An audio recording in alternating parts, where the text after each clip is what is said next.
for English subtitle, push the subtitle button.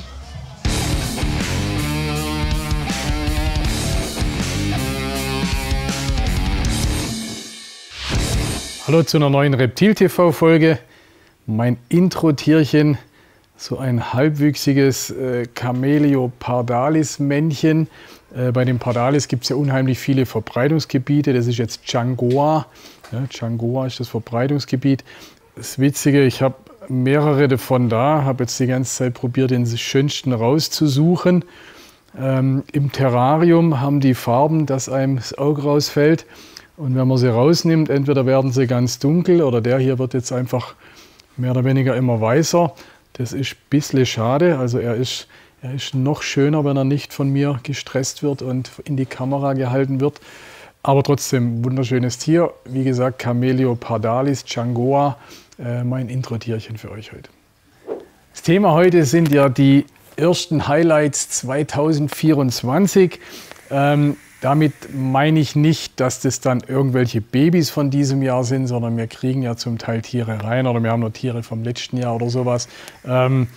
Ich will euch einfach von dem, was ich so aktuell habe, die 5 tollsten Tiere wenig zeigen.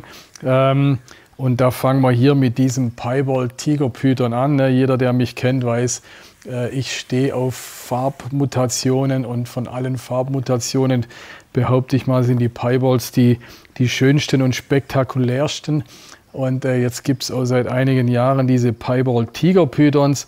Hier habe ich ein hübsches Exemplar, gar nicht mal so unbedingt High-White.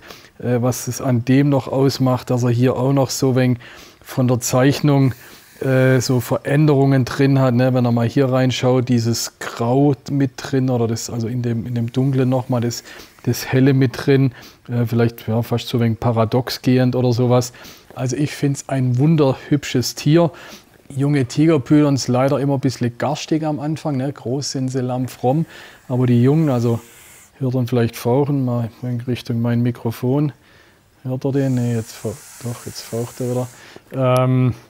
Ja, die Kleinen, der hat mich ja gleich einmal nett begrüßt beim Rausholen. Aber trotzdem wunderschöne Tiere. Nicht nerven lassen, wenn sie als Baby ein bisschen zutackern. Das legt sich völlig. Und wie gesagt, als Piebald für mich ein Highlight. Dann haben wir hier ein wunderhübsches Tier von den Baumvaranen. Reisingers Baumvaran, glaube ich, heißen sie auf Deutsch. Also Varanus reisingeri.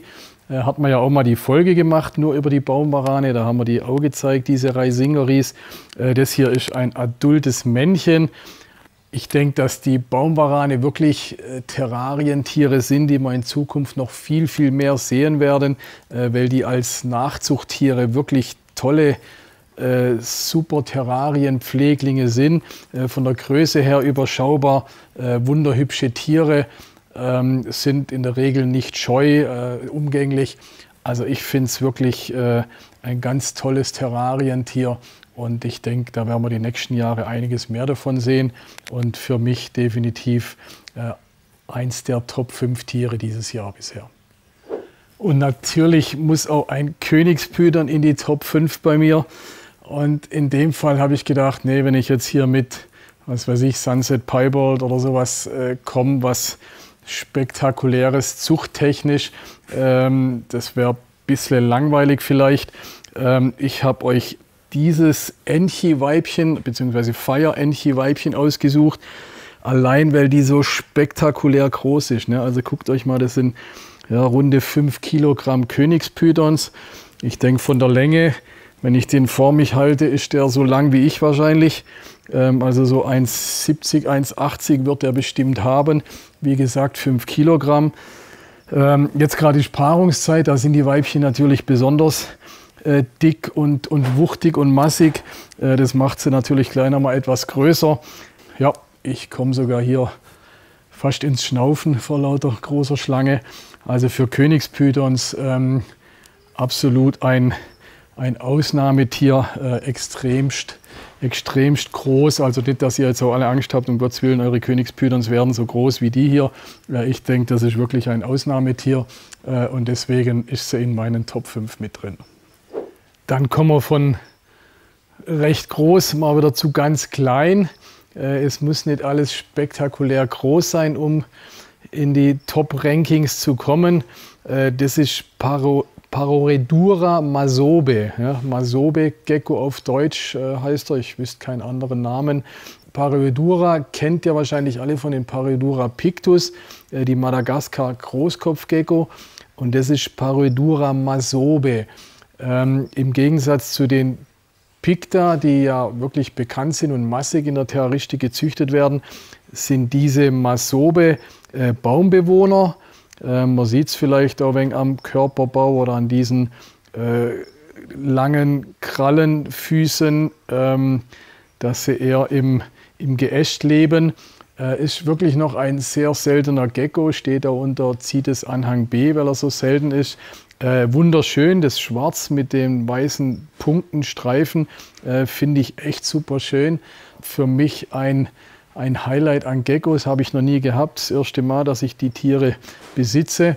Sind ja leider schon verkauft, falls jetzt der eine oder andere von euch sagt, oh, kann ich die haben? Die sind versprochen, die gehen ins Ausland. Ja, Paroredura masobe, bestimmt eins meiner Top 5 Tiere.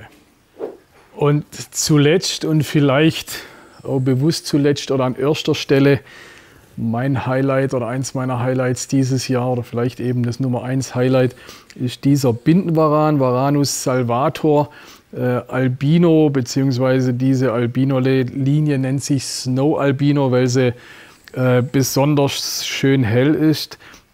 Den haben wir jetzt erst vor ein paar Tagen reinbekommen. Ich denke, da müssen wir erst mal ein wenig gucken mit der Haut hier, ne, dass die alte Haut noch gleich ein wenig runtergeht. Den müssen wir mal gleich ein wenig, also nicht aufpäppeln im Sinne von, ja, gesundheitlich geht es dem bestimmt tipptopp. Aber von der Optik her mit dieser Haut drauf, da müssen wir mal gucken, dass wir die Haut ein wenig schöner wegkriegen, dass der auch optisch wieder irgendwelche Schönheitswettbewerbe gewinnen kann. Aber ansonsten, oder nicht ansonsten, aber generell wunderschöne Tiere. Salvator ist auch immer brav und anständig, wie ihr hier seht. Neugierig, der will einfach rumklettern, will gucken, was es Neues gibt. Wunderschöner Kerl, ja, by the way, Männchen. Eins meiner Highlights dieses Jahr. Bin mal auf euer Feedback gespannt. Könnt ihr mal drunter posten, was euch von den 5 am besten gefallen hat. Oder sagt ihr, ach, da war jetzt gar nichts Spektakuläres dabei oder fand ich alles nichts Besonderes oder ich habe viel schönere Sachen oder mein Highlight dieses Jahr ist dies, das, jenes. Bin auf euer Feedback gespannt, freue mich drauf. Aber für mich, ich glaube, dieser Kerl ist im Moment mein Liebling hier.